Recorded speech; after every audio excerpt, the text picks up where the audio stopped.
सभी भक्तों का स्वागत है। अभी हम कीर्तन से स्टार्ट करेंगे।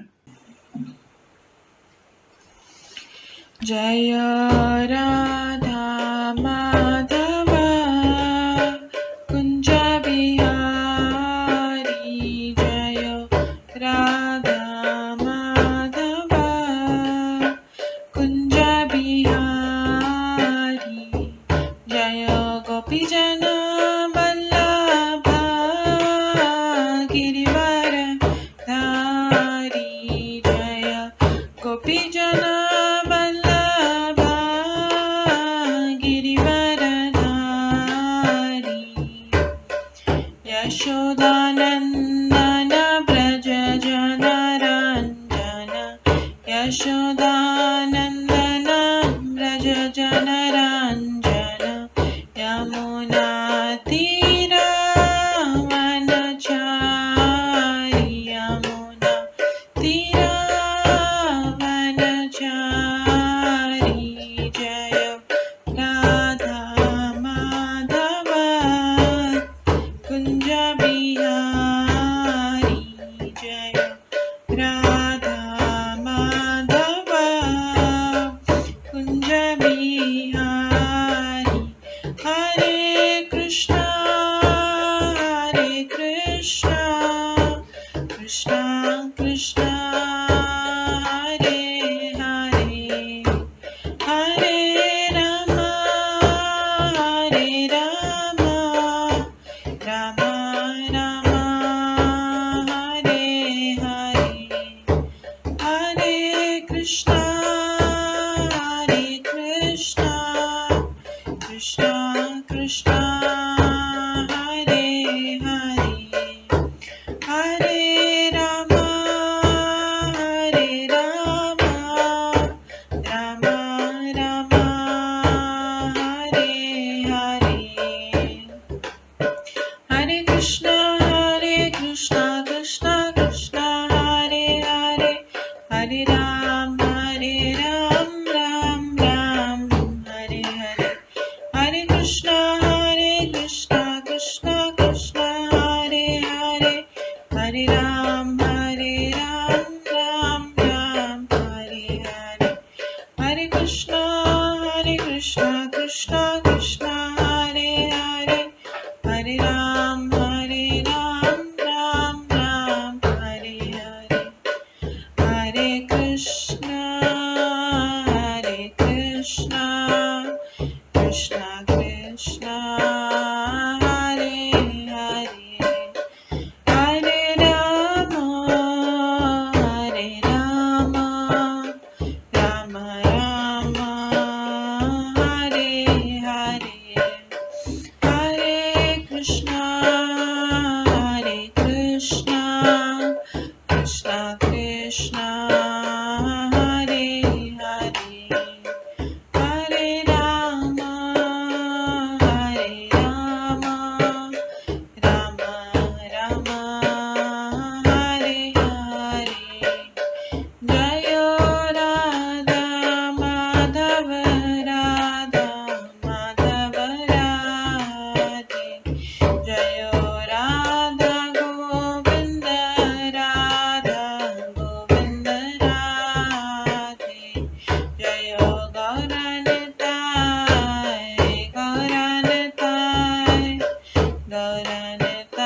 जय गौरनिताय, जय जय प्रभुपाद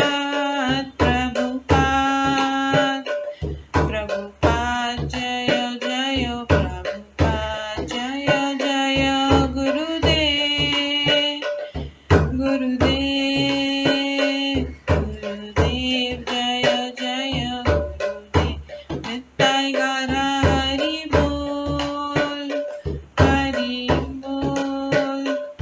हरि बोल नित्य गौर हरि बोल। गौर प्रेमानंदे हरि हरि बोल। हरे कृष्णा। आज की इस क्लास में सभी भक्तों का स्वागत है। अभी मंगलाचरण से स्टार्ट करेंगे। ओम अज्ञान तिमिरन्धस्य ज्ञानाञ्जनशलाकया चक्षुरुन्मिलितं येन तस्मै श्रीगुरुवे नमः। श्रीचैतन्यमनोभीष्टं स्थापितं येन भूतले स्वयं रूप कदा मह्यं ददाति स्वपदान्तिकम्। वन्देऽहं श्रीगुरो श्रीयुतपदकमलं श्रीगुरुं वैष्णवांश्च श्रीरूपं साग्रजातं सहगण रघुनाथान्वितं तं सजीवं साद्वैतं सावधूतं परिजनसहितं कृष्णचैतन्यदेवं श्रीराधाकृष्णपादान् सहगण ललिता श्रीविशाखान्वितांश्च नमो विष्णुपदाय कृष्णपृष्ठाय भूतले श्रीमते भक्तिवेदान्त स्वामिन्निति नामिने। नमस्ते सरस्वती देवे गौरवाणी प्रचारिणे निर्विशेष शून्यवादी पाश्चात्यदेशतारिणे वाञ्छाकल्पतरुभ्यश्च कृपा सिन्धुभ्येव च पतितानां पावनेभ्यो वैष्णवेभ्यो नमो नमः। जय श्री कृष्ण चैतन्य प्रभु नित्यानंद श्री अद्वैत गदाधर शिवासादि गौर भक्तवृंद। हरे कृष्णा कृष्णा कृष्णा हरे हरे, हरे राम राम राम हरे हरे।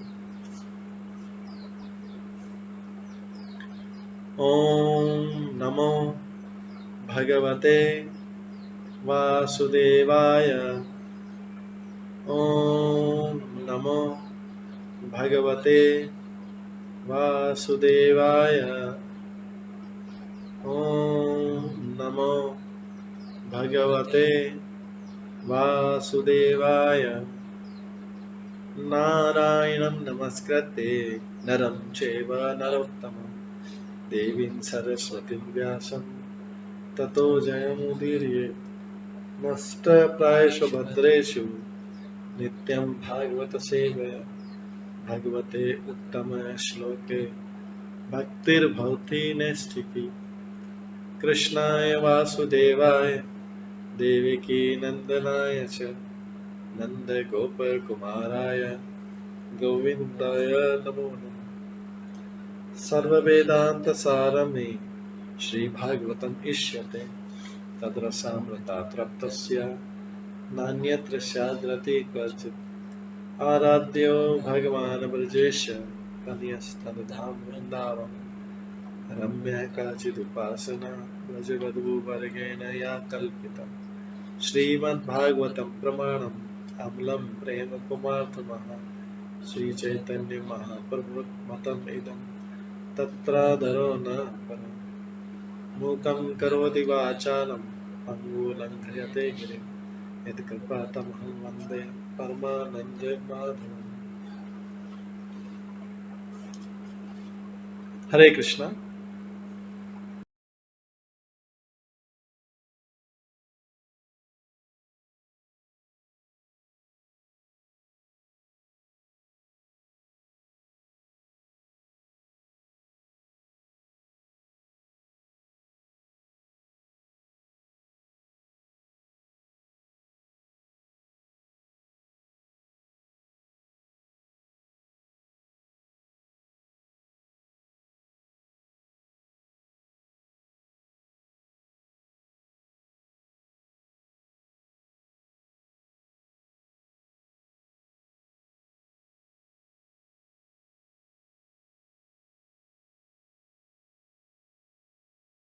हरे कृष्णा।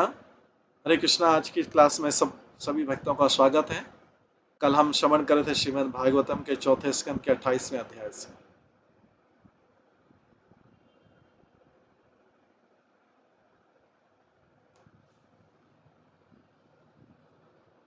जिसमें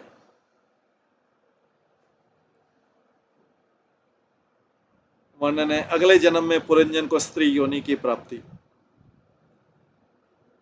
तो इसमें हम कल श्रवण कर रहे थे कि किस प्रकार से कोई मनुष्य सकाम कर्मों में आसक्त रहने या योग के कारण भक्ति योग के पद से भ्रष्ट हो जाता है तो उसे उच्च कुल में जन्म लेने का अवसर प्रदान किया जाता है।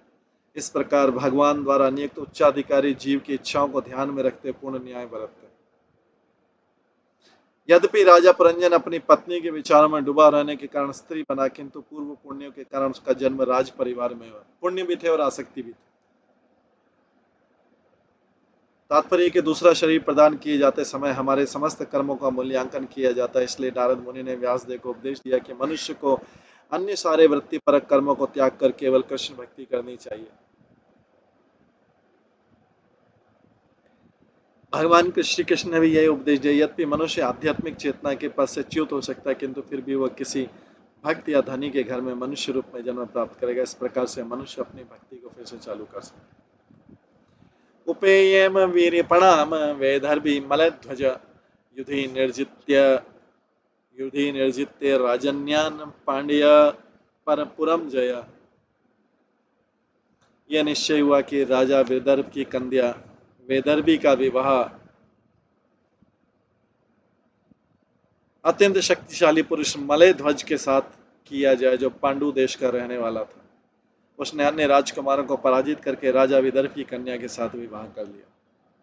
तात्पर्य क्षत्रिय में प्रचलन के किसी राजकुमारी के विवाह कुछ शर्तों के अंतर्गत किया जाए।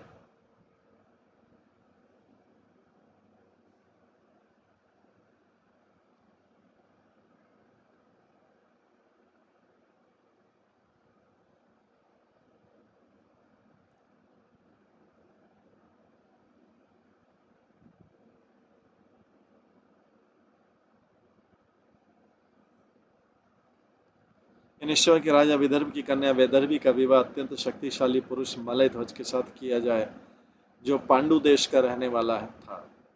उसने अन्य राजकुमारों को पराजित करके राजा विदर्भ की कन्या के साथ विवाह किया। तात्पर्य शत्रु में प्रचलन की किसी राजकुमारी के विवाह कुछ शर्तों के अंतर्गत किया जाए। उदाहरण द्रौपदी का विवाह उसके साथ होना था, जो मछली की परछाई देखकर उसे बाण द्वारा भेद दे। इसी तरह श्री कृष्ण ने 7 बलवान सांडों को हराकर अपनी एक रानी को प्राप्त किया। यह वैदिक प्रथा थी कि राजा अपनी कन्या का विवाह कुछ शर्तों के साथ कर।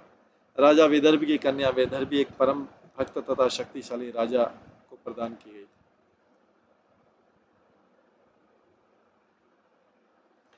चूंकि मलयध्वज एक शक्तिशाली राजा तथा महान भक्त था, इसलिए सारी शर्तों को पूरा करता था।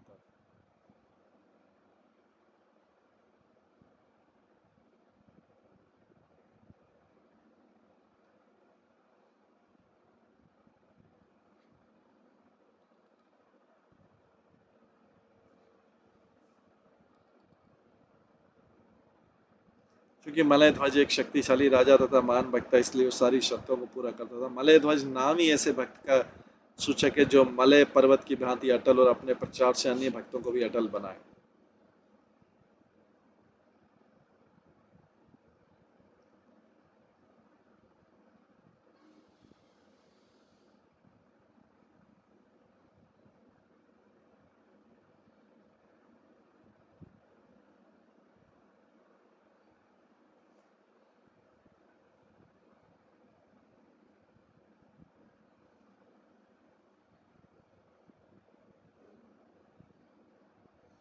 ऐसा महाभागवत अपनी बात को सभी को मनवा सकता है।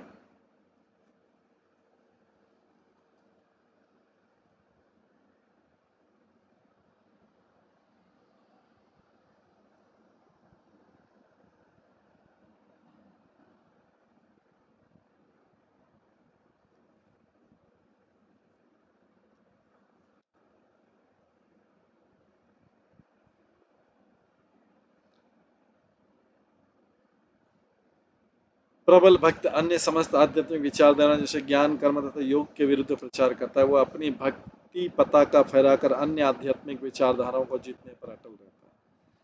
जब भी एक भक्त तथा अभक्त में शास्त्रार्थ होता है तो शुद्ध प्रबल भक्त सदैव विजयी रहता है।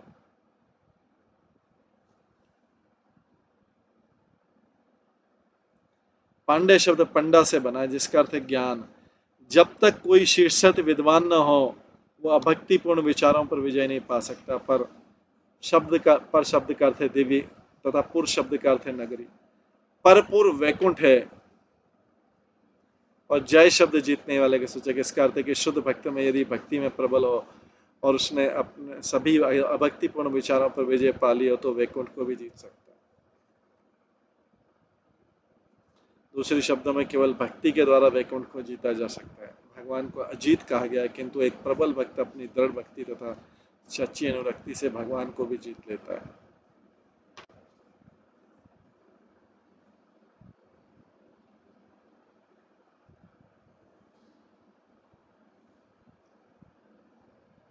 भगवान कृष्ण सबों के साक्षात भाई हैं किंतु स्वेच्छा से भी यशोदा माता की छड़ी से भी भयभीत होते हैं। कृष्ण को उनके भक्त के अतिरिक्त अन्य कोई नहीं जीत सकता। ऐसे ही भक्त ने राजा विदर्भ की कन्या के साथ विवाह किया।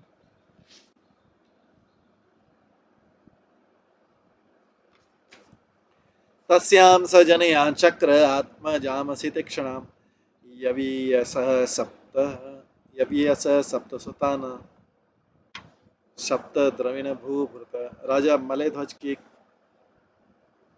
एक पुत्री जिसकी आंखें श्यामल थी उसके राजा मलयध्वज की एक पुत्री हुई जिसके आंखें श्यामल थी। उसके 7 पुत्र भी हुए जो आगे चलकर द्रविण नामक देश के शासक बने। इस प्रकार उस देश के 7 राजा हुए।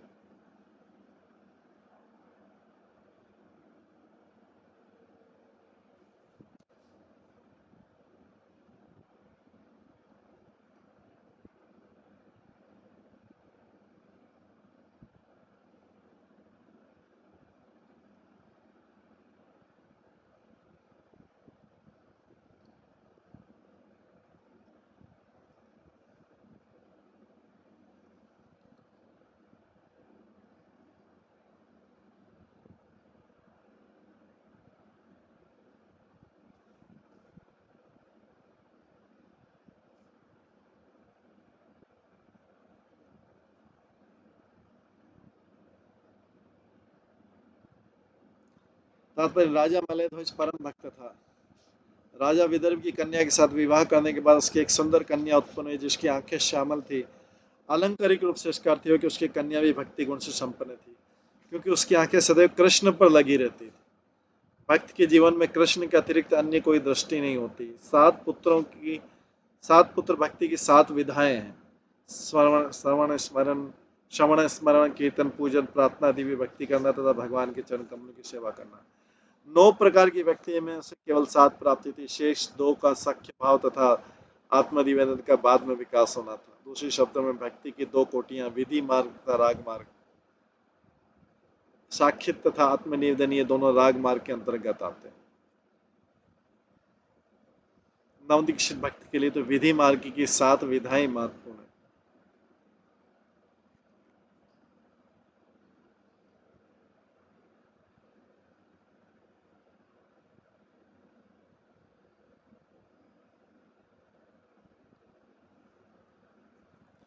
यही ऐसा शब्द सूचित करता है कि ये विधि अत्यंत शक्तिशाली है। जब भक्त श्रवणम कीर्तनम विष्णु स्मरणम पाद सेनम अर्चनम वंदनम दासम में लगा रहता है और इन्हें प्राप्त करता है तो बाद में वह सक्षम और आत्मनिवेदन को भी प्राप्त कर लेता है। सामान्यतः संसार भर में भक्ति का उपदेश देने वाले सारे आचार्य सक्षम आत्मनिवेदन कोटि के होते हैं। नवोदित भक्त वास्तव में उपदेशक नहीं बन सकता। उसे अन्य 7 क्षेत्रों में भक्ति करने की सलाह दी जा सकती है। यदि इन प्रारंभिक 7 को सफलतापूर्वक कर लेता है तो भविष्य में वह सक्षम आत्मनिवेदन पद को प्राप्त कर लेता है। द्रविड़ देश का विशेष उल्लेख दक्षिण भारत के 5 द्रविड़ देशों के लिए हुआ है।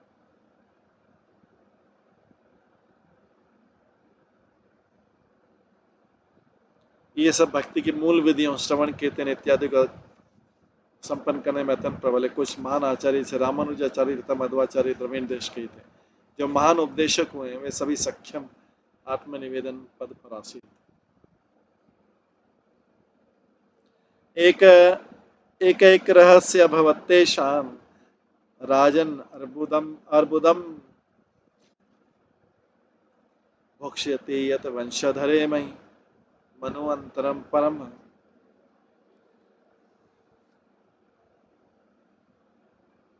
हे राजा प्राचीन परिषद, मलय ध्वज राजा के पुत्रों ने लाखों पुत्रों को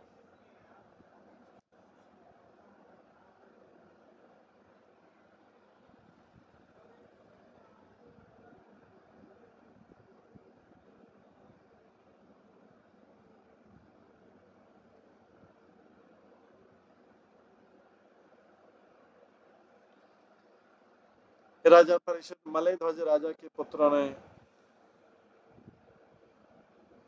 लाखों पुत्रों को जन्म दिया और ये सभी एक मनु की अवधि के अंत तक उसके बाद भी सारे संसार का पालन करते रहे।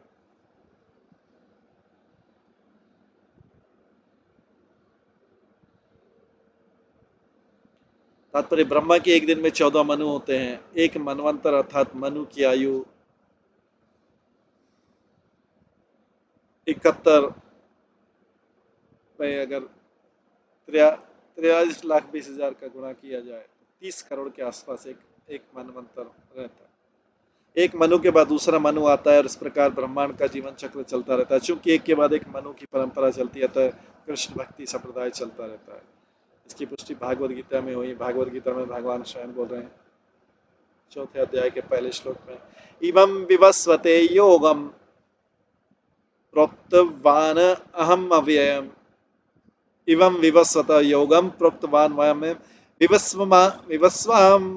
विवस्वान मनवे प्राह मनुर्क्ष्वाकु अब्रवीतः। प्रश्नचित भगवान ने कहा, मैंने इस अविनाशी योग विज्ञान की शिक्षा विवस्वान को दी, विवस्वान ने मनु को और मनु ने इक्ष्वाकु को दी।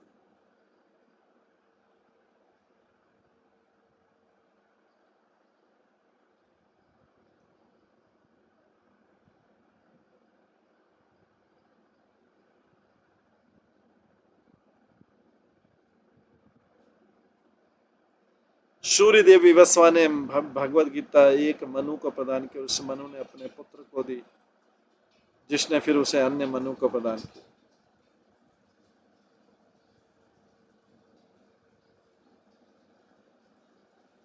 इस प्रकार कृष्ण भक्ति का प्रचार कभी रुकता नहीं है।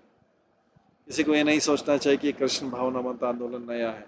जैसा कि भगवत गीता तथा श्रीमद् भागवत से पुष्टि, अत्यंत प्राचीन आंदोलन है, क्योंकि एक मनु से दूसरे को हस्तांतरित होता रहता है।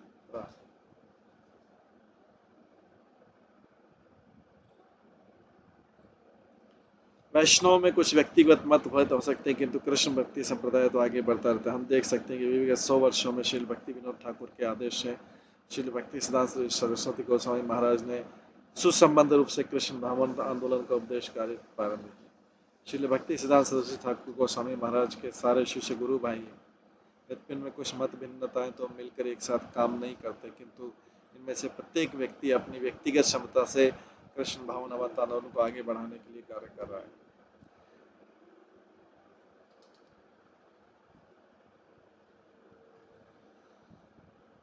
और विश्व भर में इसे प्रचारित करने के लिए अनेक शिष्य उत्पन्न कर रहा है। जहाँ तक हमारी बात है, हमने पहले ही अंतर्राष्ट्रीय कृष्ण भावनामत संघ की स्थापना की और कई हजार यूरोपीय तथा अमेरिकी इस आंदोलन में सम्मिलित हो चुके हैं। ये आंदोलन दावाग्नि के समान फैल रहा है। नवदा बख्शी पर आश्रित श्री कृष्ण भक्ति संप्रदाय कभी रुकने वाला नहीं है। ये किसी जाति पाति रंग तथा देश के भेदभाव के बिना आगे बढ़ता रहे। इस श्लोक में भोक्ष्यते शब्द महत्वपूर्ण है। जिस प्रकार राजा अपनी प्रजा को सुरक्षा प्रदान करता है, उसी प्रकार ये सारे भक्त भक्ति के सिद्धांतों का पालन करते हुए संसार भर के लोगों को सुरक्षा प्रदान करते हैं।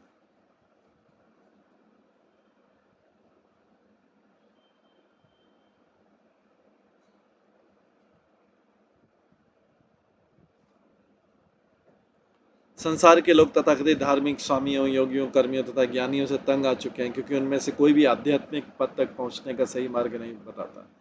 सारे संसार में भक्ति का प्रचार करने वाले 4 संप्रदाय हैं। ये है रामानुज संप्रदाय, माधव संप्रदाय, विष्णु संप्रदाय तथा निम्बार्क संप्रदाय। मध्व गौड़ी संप्रदाय भगवान चैतन्य महाप्रभु की देन है। ये सारे भक्त कृष्ण भावनामत आंदोलन का व्यापक प्रचार करें, निर्दोष जनता को संरक्षण प्रदान करें। छद्म अवतारों, स्वामियों, योगियों तथा बाबाओं से जो संत्रस्त हैं, उनको ये सही दिशा प्रदान करें। अगस्त्य प्राग दुहितरम उपयेमे धृतव्रताम यस्याम दृढ़च्युत जाता इत्थमा आत्मजा मुनि।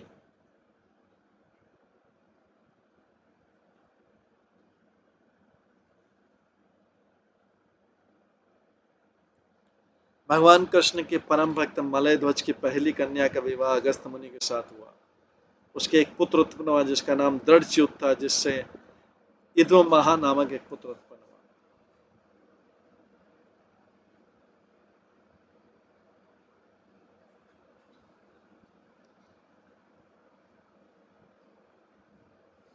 तात्पर्य अगस्त मुनि एक अत्यंत महत्वपूर्ण नाम है, यह मन का द्योतक है। अगस्त सूचित करते हैं कि इंद्रियां स्वतंत्र रूप से कार्य नहीं करती और मुनि शब्द मन का सूचक है। मन समस्त इंद्रियों का केंद्र है।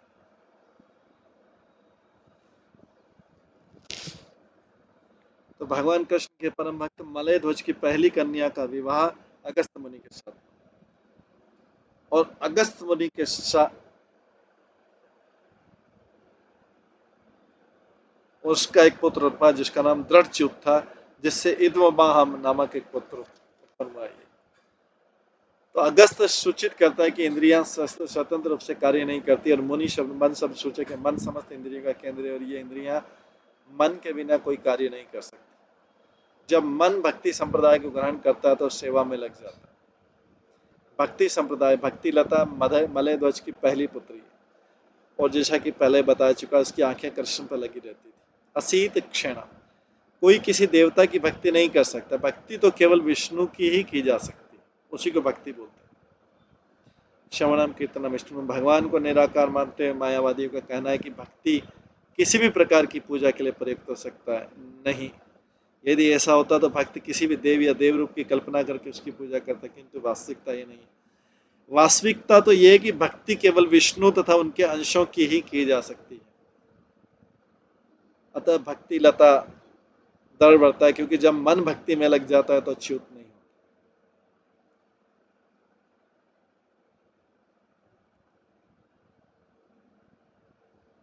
मन जब भक्ति में लगता है तो वहां से वो च्युत नहीं होता।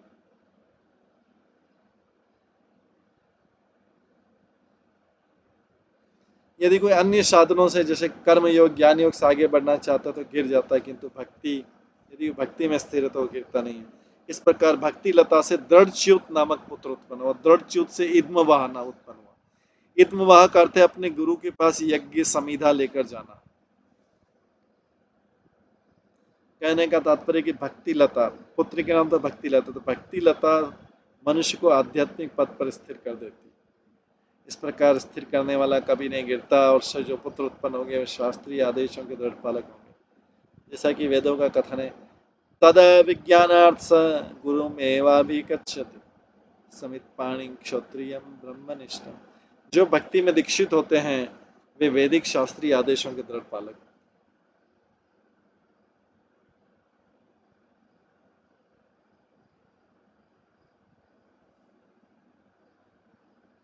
विभज्य तनेभ्य क्षमा राजऋषि मलय ध्वज आरिराधयिषु कृष्णं स जगाम कुलाचलम।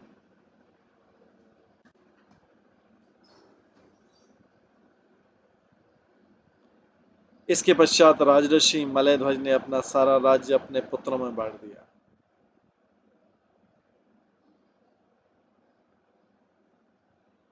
तब वे पूरे मनोयोग से भगवान कृष्ण की पूजा करने के लिए कुलाचल नामक एकांत स्थान में चले गए।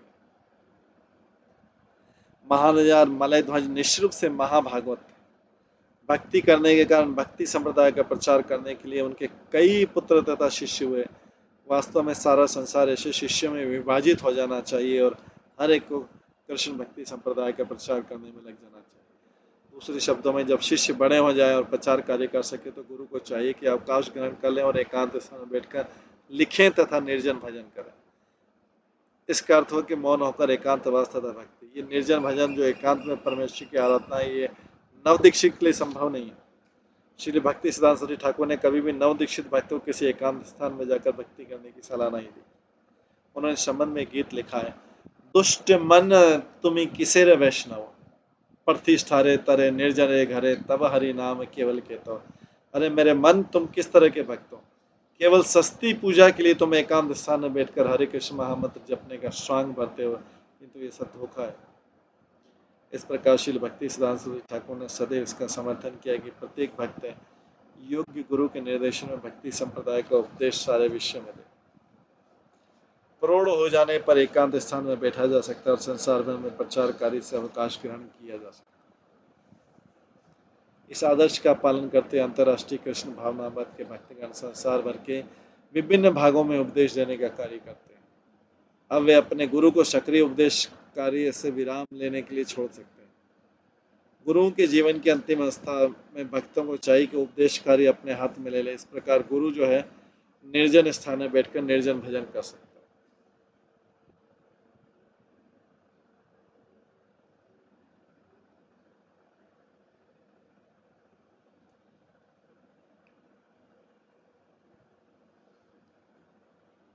आगे हित्वा ग्रहान सुतान भोगान वैदर्भी बदिरक्षण अन्मधातवत पांडुष्यम ज्योत्सना एवं रजनीकरम। जिस प्रकार रात्रि में चांदनी चंद्रमा का अनुसरण करती है, उसी प्रकार राजा मलयध्वल के कुलाचल जाते ही मादक नेत्रों वाली उसकी अनुरक्त पत्नी अपने घर पुत्रों के होते हुए समस्त भोगों को तिलांजलि देकर उनके साथ हो ली। मलयध्वज की पत्नी भी उन्हीं के साथ चली गई। हालांकि उसके पत्नी अपने घर के पुत्र होते भी और समस्त भोगों की सामग्री भी थी, क्योंकि राजा था मलयध्वज, लेकिन उनकी पत्नी उनके साथ हो। तो तात्पर्य जिस प्रकार वानप्रस्थ अवस्था में पत्नी भी पति के साथ हो लेती है, उसी प्रकार जब गुरु निर्जन भवन के लिए एकांतवास करते तो उसके कुछ बड़े चढ़े भक्त उनकी सेवा करने के उद्देश्य उनके साथ हो लेते हैं। दूसरे शब्दों में जिन्हें ग्रस्त जीवन अत्यंत प्रिय है, उन्हें गुरु की सेवा के लिए आगे बढ़कर आना चाहिए और समाज मित्रता तथा प्रेम द्वारा प्राप्त सुविधाओं का परित्याग करना चाहिए। तो दूसरे शब्दों में जिन्हें ग्रस्त जीवन अत्यंत प्रिय है, उन्हें गुरु की सेवा के लिए आगे बढ़कर आना चाहिए और समाज मित्रता तथा प्रेम द्वारा प्राप्त सुविधाओं का परित्याग करना चाहिए। इस संबंध में श्री विश्वनाथ चक्रवर्ती ठाकुर कृत गुरुवाष्टकम एक श्लोक अति महत्वपूर्ण है। यस्य प्रसादात भगवत प्रसादो। शिष्य को सदैव स्मरण रखना चाहिए कि गुरु की सेवा करने से वह सहज कृष्ण भक्ति में अग्रसर हो सकता है। सभी शास्त्र कहते हैं कि गुरु को प्रसन्न करने के लिए उसकी सेवा करने से भक्ति की सिद्ध अवस्था प्राप्त की जा सकती है।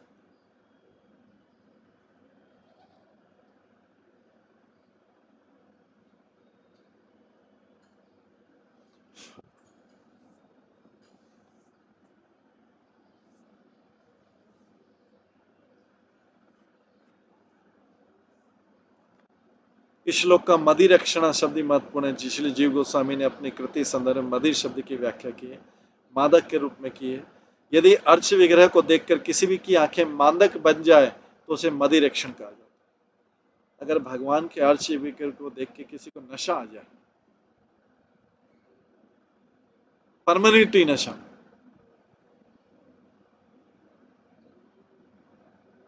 अर्च विग्रह को देख के किसी की भी आंखें मादक बन जाए तो उसे मदिर रक्षण कहा जाता है। रानी वैदर्भी की आंखें अत्यंत मोहक थी। जिस प्रकार की मंदिर में अर्च विग्रह को देखने से मनुष्य की आंखें मदिरक्षण हो जाती, जब तक भक्त महान नहीं होता है तब तक वो मंदिर में अर्च विग्रह पर अपनी आंखें नहीं टिका पाता, परमानेंटली वो उनको नहीं।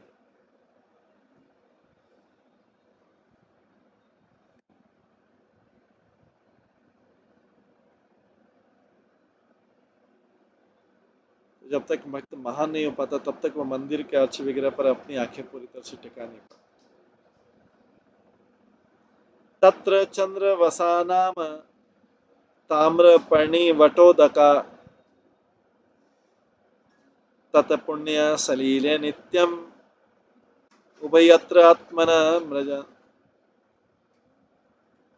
कंदष्टिभि मूल फले पुष्प पर्णे तृणाउदके वर्तमान शनि गात्र कर्षणम तपास्थितः। कुलाचल प्रांत में चंद्रवसा, ताम्रपर्णी तथा वटोदका नाम की 3 नदियां थी। राजा मलयध्वज नित्य उन पवित्र नदियों में जाकर स्नान करता था।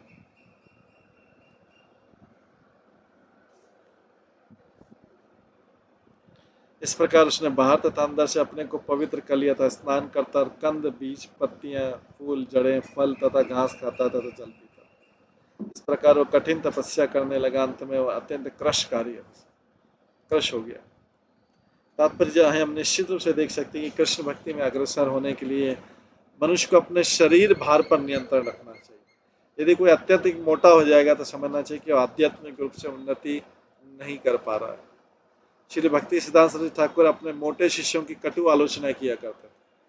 भाव है कि जिसे कृष्ण भक्ति में आगे बढ़ने की इच्छा हो उसे अत्यधिक भोजन नहीं करना चाहिए। भक्त लोग पहले जंगलों या पहाड़ों में तीर्थ यात्रा के लिए जाते थे, किंतु आजकल ऐसी कठिन तपस्या संभव नहीं है। मनुष्य को केवल इतना प्रसाद खाना चाहिए कि जो आवश्यकता से अधिक न हो। वैष्णव पंचांग के अनुसार उपवास के अनेक दिन होते हैं, जैसे एकादशियां तथा भगवान एवं भक्तों के आविर्भाव तिरुभाव के दिन। ये सारे उपवास शरीर की चर्बी को कम करने के उद्देश्य होते हैं, जिससे भक्त न तो आवश्यकता से अधिक सोए और न ही निष्क्रिय तथा आलसी बने। तो भक्ति व्यक्ति को सुस्त या आलसी नहीं बनाती, भक्ति व्यक्ति को एक्टिव बनाती। तो भक्ति जो है वास्तव में खाली आध्यात्मिक प्रगति नहीं करे, वो व्यक्ति को शारीरिक से भी चुस्त रखती, सक्रिय रखती भक्ति। क्योंकि भक्ति जो है वृद्धावस्था के अंत तक, मृत्यु तक चलती रहती है। बाकी सब चीजों से व्यक्ति रिटायर हो जाता है, कोई ऑफिस के कार्य से, कोई गृह कार्य से सोचे कि मैं रिटायर हो जाऊं, कुछ काम नहीं करूंगा। लेकिन भक्ति जो है वो व्यक्ति को लास्ट अंतिम श्वास तक, क्योंकि शरीर तो रिटायर होने के लिए, आध्यात्मिक रिटायर होने के लिए बना। जब तक व्यक्ति सांस ले रहा है वो तो भगवान की दी हुई चीजें खा रहा है। कोई व्यक्ति बोले कि अभी तो मैं रिटायर हो गया, लेकिन भगवान की दी हुई चीजें तो पूरे ग्रहण कर रहा है 100%। भगवान को हम रिटायर हो गया नहीं हो गया इससे कोई मतलब नहीं है। भगवान उनको क्या मतलब, शरीर तो रिटायर नहीं हुआ, शरीर तो भगवान ने वापस नहीं लिया। शरीर लिया क्या वापस? रिटायरमेंट तब हो जब शरीर वापस ले लिया जाए। तो शरीर कभी रिटायर नहीं हो सकता। आत्मा के लिए, भक्ति के लिए शरीर कभी भी। कोई व्यक्ति बोले कि मैं बूढ़ा हो गया हूँ अभी तो मैं भक्ति थोड़ी कम कर दूं, वास्तव में तो जब भौतिक रूप से कोई व्यक्ति रिटायर हो तो भक्ति तो ज्यादा होनी चाहिए, कई गुना ज्यादा हो जानी चाहिए। क्योंकि अब उसको जो भौतिक कार्य में शरीर को लगा रखा था, जो टाइम वेस्ट कर रहा था भक्ति कार्य, उसकी बजाय तो अब आध्यात्मिक कार्य में लगा है। इसलिए गवर्नमेंट सब, प्राइवेट सब जो है उसको रिटायर कर देते कि अभी आप फुल लग, जहाँ पे भी आपका मन लगाना फुल लगा दो। कोई व्यक्ति फिर से शरीर को वापस भौतिक चीजों में उतार दे कि अभी मैं इधर से रिटायर हुआ, अब कोई दूसरी भौतिक कार्य करता हूँ, तो ये व्यक्ति जो है शरीर का और ज्यादा दुरुपयोग कर रहा है। तो कभी भी भक्ति से निवृत्ति नहीं हो सकती। भक्ति तो और भी ज्यादा, क्योंकि व्यक्ति जब अंतिम श्वास मतलब जाने की तैयारी करे तो उसकी भक्ति तो बढ़ना चाहिए ना। जाने की तैयारी, जैसे कोई व्यक्ति रनिंग करता, रेस करता, रेस में कई एथलीट्स भाग लेते हैं, जो एथलीट्स होते हैं वो भाग लेते हैं। तो जैसे जैसे डेस्टिनेशन आता जाता है उनकी स्पीड बढ़ जाता है। पहले चाहे धीरे स्टार्ट करें, धीरे धीरे स्टार्ट करें, फिर बढ़ाते जाते, लेकिन जब डेस्टिनेशन सामने आ गया तो व्यक्ति तेज दौड़ता है।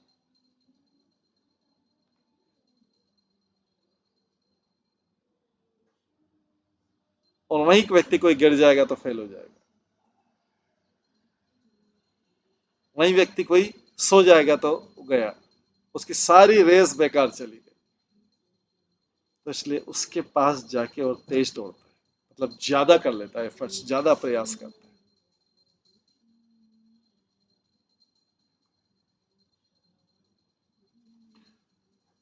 तो भावे की कृष्ण भक्ति में जिसको आगे बढ़ने की इच्छा, उसे अत्यधिक भोजन नहीं करना चाहिए। भक्त लोग पहले तो जंगलों पहाड़ों में तीर्थ यात्रा के लिए जाते थे तो वो अपने आप को शारीरिक रूप से स्वस्थ रखते थे, क्योंकि भक्ति कर। किंतु आजकल तो ऐसी कठिन तपस्या पहाड़ों में, जंगलों में तो जाना नहीं। तो पहले अपने भक्ति के लिए अपने शरीर को कैसे योग्य रखते थे? तीर्थ यात्राओं पे जाके, पहाड़ों पे जाके। लेकिन अभी तो है कि नियमित खा के नियमित सो के ही वो अपने आप को कर सकते। मनुष्य को केवल इतना प्रसाद खाना चाहिए जो आवश्यकता से अधिक न हो। वैष्णव पंचांग के अनुसार उपवास के अनेक दिन, एकादशी जैसे तथा भगवान एवं भक्तों के आविर्भाव तिरुभाव के दिन, ये सारे उपवास शरीर की चर्बी को कम करने के लिए।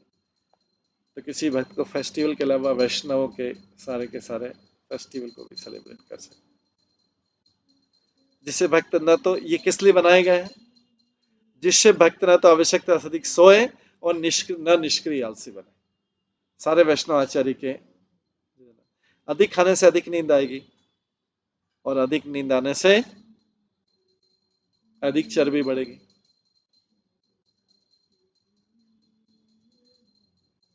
तो भाई इसलिए ऐसा बनाए कि भक्त न तो आवश्यकता से अधिक सोए और न निष्क्रिय तथा आलसी बने। अधिक खाने से अधिक नींद आएगी और इससे अधिक शारीरिक चर्बी बढ़ेगी। ये मनुष्य जीवन तप के लिए मिला। तप का अर्थ है संभोग, आहार इत्यादि पर नियंत्रण। इससे आध्यात्मिक कार्यों के लिए समय बचेगा और मनुष्य अपने को बाहर तथा भीतर दोनों प्रकार से शुद्ध कर पाएगा। इस प्रकार से शरीर तथा मन दोनों शुद्ध हो सकते। तो भक्ति जो है शरीर और मन दोनों को शुद्ध करने वाला।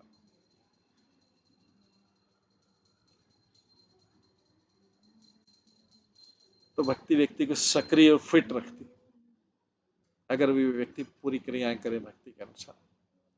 जिससे क्या है कि भक्ति को शरीर को उचित उपयोग में लाया जा सके। शरीर का उचित उपयोग तो वास्तव में भगवान की भक्ति, भगवान की सेवा।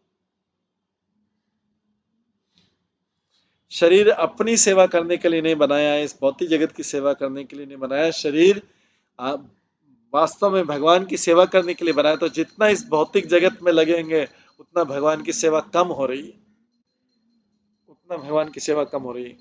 जिस उद्देश्य के लिए जो चीज जाती है उसका उद्देश्य तो उसी के लिए उपयोग में आना चाहिए। नहीं तो व्यक्ति चोर कहलाएगा, पापी कहलाएगा, चोर कहलाएगा, क्योंकि वो उस उद्देश्य के लिए नहीं कर रहा जिस उद्देश्य के लिए उसको दिया गया था। अगर किसी को धन किसी पर्टिकुलर उद्देश्य देखा जाए कि आप इतना इसके लिए खर्च करना, वो सोचेगा कि मैं आके और अपने ऊपर भी खर्च कर लूं। यहाँ पर भगवान ने जो शरीर दिया है उन्हीं की सेवा के लिए दिया। उनकी सेवा में जो कठिनाई आए उसको हल करना उनकी सेवा। इसको किसी दूसरी सेवा में उपयोग में नहीं ला सकते। अगर सामान्य उदाहरण से समझ सकते हैं, अगर किसी व्यक्ति को धन दिया गया है कि आपको इस कार्य के लिए यूज करना है, ये मेरा धन है, आप इस कार्य के लिए यूज करिए। अगर व्यक्ति वो दूसरे कार्य के लिए उसे किया जाएगा तो उसको बोला जाएगा भ्रष्टाचारी, करप्ट। ऐसे करप्शन शब्द यूज होता है कि जिस उद्देश्य के लिए सरकारी काम करना है तो उसके लिए 100% पैसा उसी में यूज होना चाहिए। उसी प्रकार से हर व्यक्ति वो करप्ट या भ्रष्टाचार है जो भगवान के द्वारा दिए गए शरीर को दूसरी चीजों में उपयोग में ला रहा है, भौतिक सेवा में उपयोग कर रहा है। उसको भगवान की सेवा करनी थी। शीतोष्णवात वर्षाणी श्रुत पिपासे प्रिया प्रिये सुख दुखे इति द्वंद्वानि अजयत समदर्शनः।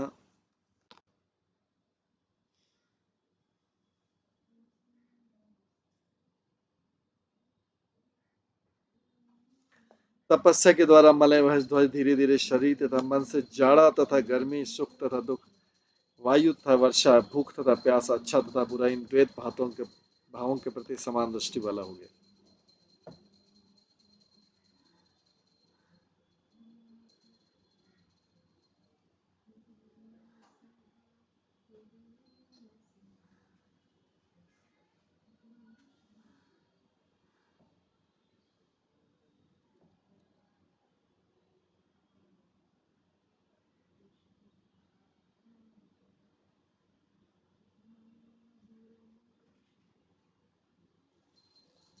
तपस्या के द्वारा मलय ध्वज धीरे धीरे शरीर तथा मन से जाड़ा तथा गर्मी, सुख तथा दुख, वायु तथा वर्षा, भूख तथा प्यास, अच्छा तथा बुरा, इन द्वैत भावों के प्रति समान दृष्टि वाला हो गया। इस प्रकार उसने सभी द्वंद्वों पर विजय प्राप्त कर ली।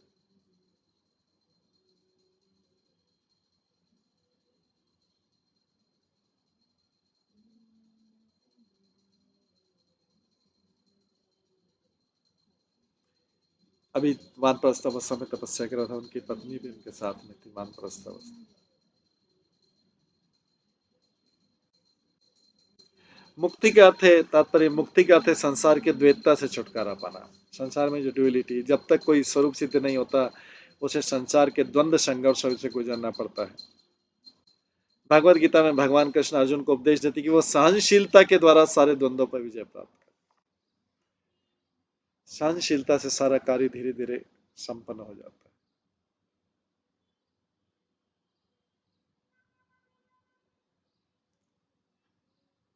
श्री कृष्ण संकेत करते हैं कि जाड़ा तथा गर्मी जैसे द्वंद्व ही हमें संसार में कष्ट पहुंचाते, कभी बहुत ज्यादा शीत और कभी बहुत ज्यादा गर्मी, ये द्वंद्व है।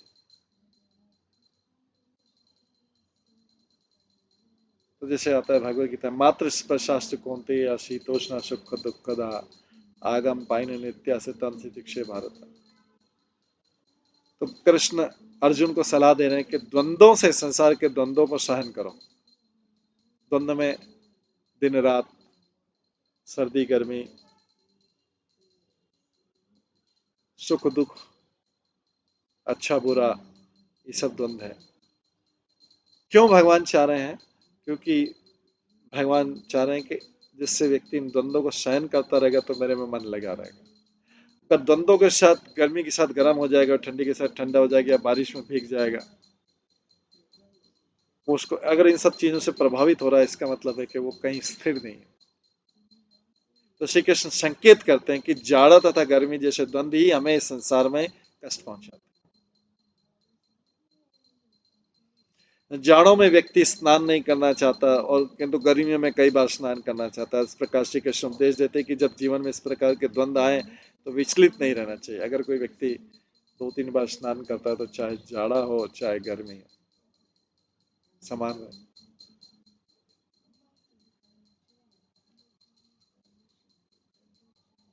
इन द्वंद्वों में समदृष्टि रखने के लिए सामान्य मनुष्य को काफी तपस्या करनी पड़ती है।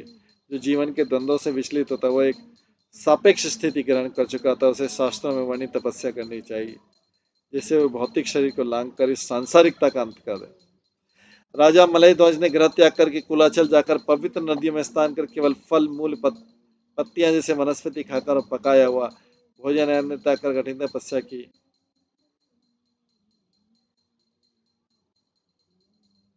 ये अत्यंत कठोर प्रयास है। आजकल घर छोड़कर किसी जंगल में या हिमालय में जाना, जाकर कठिन तपस्या करना तो बहुत डिफिकल्ट है, एक तरीके से असंभव है। यदि किसी से मांसाहार, मद्यपान, द्रुत कीड़ा तथा अवैध संभोग बंद करने के लिए बंद कहा जाए तो वो कर नहीं पाता है। संसार में आता हुए हिमालय या कुलाचल जाए भी तो क्या करेगा। ईश्वर में ऐसा त्याग कठिन है, इसलिए कृष्ण ने, भगवान कृष्ण ने भक्ति योग स्वीकार करने की सलाह दी। भक्ति योग स्वतः मनुष्य को जीवन के द्वंद्वों से उबारेगा। भक्ति योग मनुष्य को स्वतः द्वंद्वों से उबारेगा। अगर किसी ने मन लगा लिया अपना भगवान में तो धीरे धीरे द्वंद्वों से उबर जाएगा, क्योंकि भक्ति योग में कृष्ण केंद्र बिंदु रहते हैं। जे कोई व्यक्ति किसी मूवी को देखने जाता है, नई मूवी, उसके अगर उसने बहुत ज्यादा कोई उसकी प्रशंसा सुनी की, तो जब वो मूवी की तरफ ध्यान देगा तो सारे विचार इधर उधर से विचार हटा लेता है। नई मूवी और एकदम थोड़ा उसके लिए बहुत ज्यादा जो पॉपुलर मूवी हो तो क्या करेगा, नहीं है उसके लिए एकदम, तो सबसे पहले क्या होता है, वो सब इधर उधर से ध्यान हटा के उस मूवी पे केंद्रित करता है कि उसमें से कुछ मिस नहीं हो जाए, कोई डायलॉग मिस नहीं हो जाए। स्पेशली अगर किसी ने किसी डायलॉग की उसने प्रशंसा सुन रखी, कोई डायलॉग बहुत पॉपुलर, तो जब वो डायलॉग आएगा तो और ज्यादा कंसंट्रेट हो जाएगा। तो भक्ति युग में ऐसा ही है, कृष्ण केंद्र बिंदु है। तो किसी ने कृष्ण में अपना मन लगा लिया तो बाकी जगह से मन ऑटोमेटिकली हट जाएगा। अगर कृष्ण में मन लगा तो कई और जगह मन लगेगा, कई और जगह लगेगा। तो इस प्रकार द्वंद्वों को पार करने के लिए मनुष्य को सदैव भगवान कृष्ण की भक्ति में करना चाहिए। उसी में अपना मंत्र, मन जो है कृष्ण केंद्र बिंदु, कृष्ण को केंद्र बिंदु बनाना पड़ता है, नहीं तो फिर मन इधर उधर भटकेगा अगर कृष्ण केंद्र बिंदु नहीं है तो। इसलिए भागवत गीता में पुष्टि, माम च यो अव्यभिचारिणे भक्ति योगेन सेवते सगुणान समतीत्यात् न ब्रह्म भुआय कल्पते। जो पूर्ण भक्ति में लगा रहता है वो किसी भी दशा में नीचे नहीं गिरता है।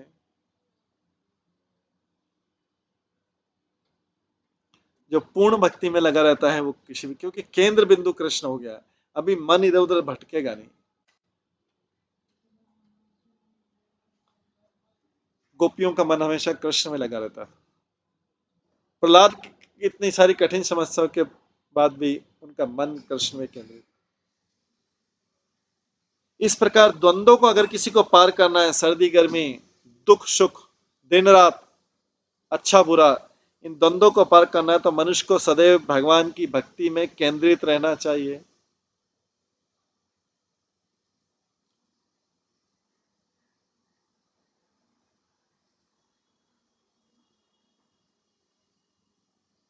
इसकी पुष्टि भागवत गीता में हुई। माम च यो अव्यभिचारिणे भक्ति योगेन सेवते स गुणान समतीता ते न ब्रह्म भूया कल्पते। जो पूर्ण भक्ति में लगा रहता है, न जो अव्यभिचारिण है। व्यभिचारी मन कौन सा होता है? जैसे व्यभिचारिणी स्त्री कौन मानी जाती है? जो वैश्या को बोलते हैं, कई पुरुषों का संग करती हो, वो किसी के प्रति भी लॉयल नहीं रहती, व्यभिचारिणी शब्द से है। व्यभिचार मतलब जो सदाचार से हटके जो आचार है उसको बोलते हैं व्यभिचार। तो यहाँ पे बोला गया माम जो अव्यभिचारिणी भक्ति हो गया। अव्यभिचार मतलब जो व्यभिचार नहीं हो, अलग अलग नहीं जगह, अलग अलग जगह नहीं लग रहा। अव्यभिचार मतलब एकमात्र एक जगह केंद्रित। तो जो पूर्ण भक्ति में लगा रहता है और किसी भी दशा में नीचे नहीं गिरता है, वो ये मतलब अव्यभिचार है मन। वह तुरंत प्रकृति के गुणों को पार करके ब्रह्म पद को प्राप्त हो जाता है, क्योंकि उसने मन को अव्यभिचार कर लिया। तो व्यभिचार मतलब कई लोगों के साथ आचार, डीलिंग, कई लोगों में आसक्ति। ये नॉर्मल बिजनेस डीलिंग की बात नहीं रही जो जैसे इंस्टेंटली हो गई, और व्यभिचार मतलब जिसमें परमानेंटली मन लगा रखा। तो जिसने कई अपने मन को कई जगहों पे लगा रखा, वो मन है अव्यभिचार, अव्यभिचारी मन है। तो यदि वास्तव में कोई भगवान की भक्ति युग में लगा हुआ है, मतलब अव्यभिचार है, तो स्वतः अपनी इंद्रियों तथा अपने वाणी तथा अनेक वस्तुओं पर नियंत्रित कर सकता है। किंतु एक बार निष्ठापूर्वक भक्ति योग में लगा गया तो फिर नीचे गिरने की संभावना नहीं रहती। यदि नीचे गिरे भी तो कोई हानि नहीं होती। कुछ काल के लिए भले किसी के भक्ति कार्य में अवरोध आए, हो सकता है कुछ कार्य के लिए किसी के भक्ति कार्य में अवरोध आ जाए,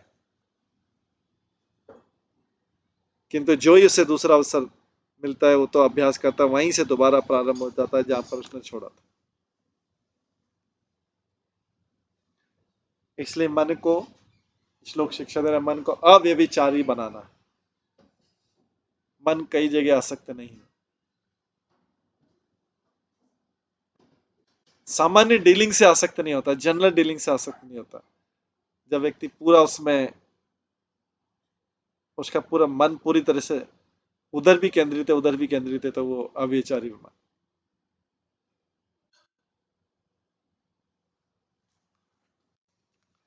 तपसा विद्या पक्व कषाय नियमे यमे युजे ब्रह्मणि आत्मानाम विजिता अनिल आशय। पूजा से, तप साधना से तथा नियमों के पालन से राजा मलय ध्वज ने अपनी इंद्रियों, प्राण तथा चेतना को जीत लिया।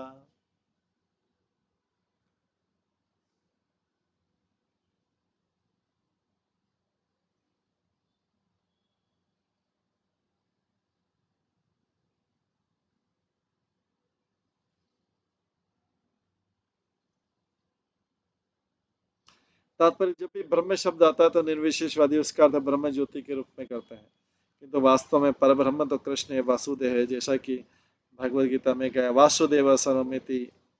वासुदेव निर्गुण ब्रह्म की भांति सर्वत्र व्याप्त और किसी निराकार वस्तु पर अपना ध्यान केंद्रित नहीं कर सकता। इसलिए भगवद गीता में कहा गया है, क्लेशो अधिकतरेस्तेषाम् अव्यक्त असाक्त चेतसाम्। जिसके मन, जिनके मन, ये 12वें अध्याय के 5वें श्लोक में, जिनके मन अप्रकट निराकार ब्रह्म में केंद्रित है, उनके लिए प्रकटी करना पाना कष्टप्रद है।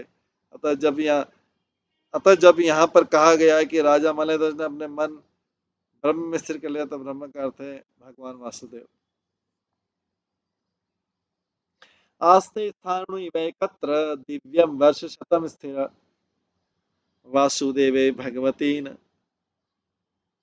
अन्यत वेद उद्यन रतिम।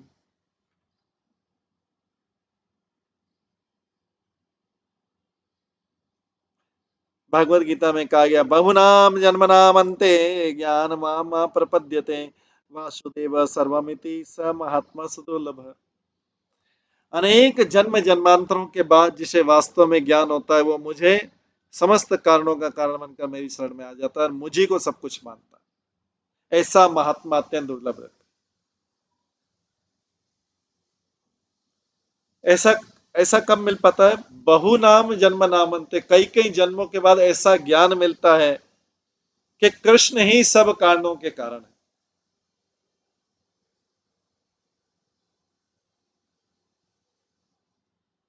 हालांकि वैज्ञानिक ऐसा अभी स्वीकार नहीं करते क्लियरली, लेकिन धीरे धीरे जब उनको पता लगेगा तो अनेक जन्म जन्मांतर के बाद ये ज्ञान होता है कि कृष्ण ही वह मुझे समस्त कारणों का कारण बनकर मेरी शरण में आता है। तो कृष्ण की शरण भी बहुत मुश्किल से मिलती है और मुझे मुझी को सब कुछ मानता है। मतलब मेरी सलाह, मेरा कुछ सब कुछ मेरे को, भाई बंधु मित्र मेरे को ही मानता है शुभेच, और मुझी को सब कुछ मानता है, मतलब मेरी सलाह पे, मेरे ज्ञान पे, मेरे आधार पे। तो कोई व्यक्ति सोच सकता है कि अरे कृष्ण को मान लेंगे पूरी तरीके से, उनकी सारी बात मान लेंगे तो फिर तो हम तपस्वी वैरागी सन्यासी हो जाएंगे। नहीं, बड़े बड़े राजा लोग भी राज्य भारी संभाल रहे हैं और कृष्ण के पूरी तरह से समर्पित भी। अम्बरीश महाराज, पृथु महाराज।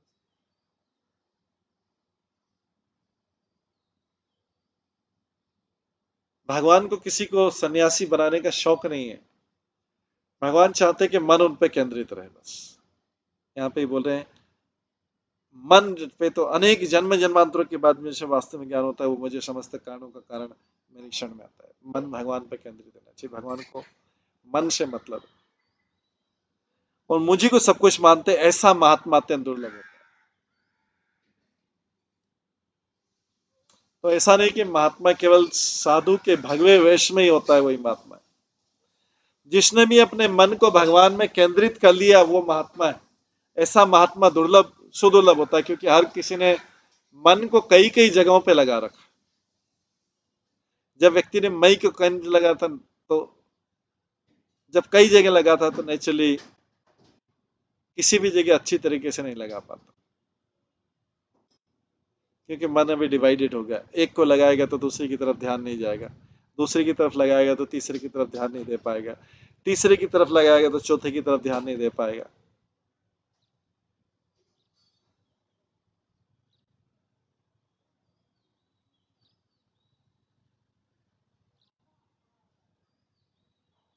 तो इस प्रकार से हम देखते हैं कि भगवान स्वयं बोल रहे हैं ऐसा व्यक्ति बहुत दुर्लभ रहता है जो मुझी को सब कुछ समझता है। वासुदेव श्री कृष्ण सब कुछ है, जो जान लेता है वो सबसे बड़ा योगी है। भगवत गीता में यही बताया कि लोग इसके अनेक जन्मों के बाद इसे ज्ञान पाते हैं। तो जो ये ज्ञान पा चुका है उसको इस ज्ञान को खोना नहीं चाहिए।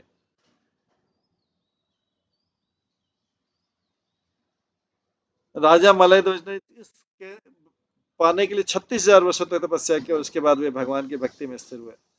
सामान्य मनुष्य को इतने वर्षों तक जीवित रहने के लिए अनेक बार जन्म लेना होगा।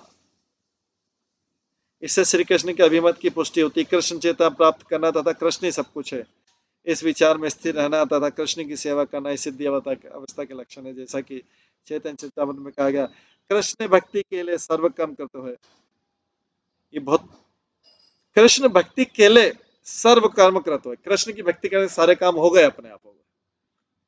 जब कोई पूजा द्वारा कृष्ण की भक्ति करते हुए निष्कर्ष पहुंचता है कि कृष्ण ही सब कुछ है, सारी चीजें तो कृष्ण हो जाते हैं, और कृष्ण की भक्ति कर ली तो सब सब हो गया, सबकी सेवा हो गई, सबकी भक्ति हो गई। तो कृष्ण ही सब कुछ है, वरन इस विचार पर स्थिर रखना पड़ता है। यही जीवन की सर्वोच्च सिद्धि है, और अंत में मलय ध्वज ने यही सिद्धि प्राप्त की।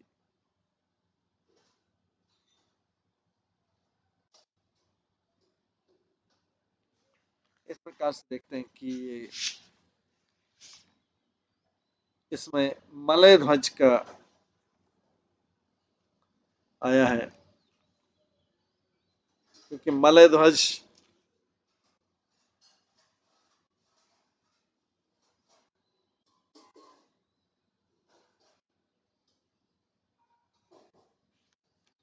मलय ध्वज वो है जिसका राजा विदर्भी कन्या वैदर्भी से विवाह हुआ था। और वैदर्भी कौन है? राजा पुरंजन, जिसको स्त्री शरीर प्राप्त हुआ था, स्त्री में आसक्ति के कारण जिसको स्त्री शरीर प्राप्त हुआ था, वो पुरंजनी, जो राजा पुरंजन अभी पुरंजनी बन गया, उसका विवाह मलय ध्वज से। इस प्रकार से इसके आगे और वर्णन आएगा। मलय ध्वज को कैसे पूर्ण ज्ञान की प्राप्ति होती है उसको हम कल की क्लास में श्रवण करेंगे। आज की क्लास को यहीं पे विराम देते हैं। सभी भक्तों का बहुत बहुत धन्यवाद। सभी भक्तों के लिए एक बार हरे कृष्ण महामंत्र का जप करते हैं। हरे कृष्णा कृष्णा कृष्णा हरे हरे, हरे राम राम राम हरे। श्रीमद् भागवतम महापुराण की जय। श्रील प्रभुपाद की जय। सभी भक्तगणों की जय। हरे कृष्ण। हरे कृष्णा कृष्णा कृष्णा हरे हरे, हरे राम राम राम हरे।